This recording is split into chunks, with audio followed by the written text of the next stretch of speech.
Hello and welcome back to কেগলি।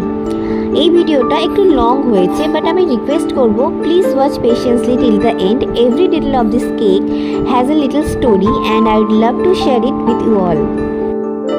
আজকে আমি share করব আমার একটা অনেক special cake making experience, first time experience, একটা ফুলি কাস্টমাইজ কেক। দেখতে পাবে how this detail braces design was done, miniature tools R cute little doctor figure, সব কিছু উইথ লটস অফ কেয়ার। বেশি বলবো না, just click the link below, দেখো ফুল ভিডিওটা, and if it brings a smile, like comment subscribe করে কেগলির সাথে থাকো আরও অনেক মিষ্টি মোমেন্ট পেতে।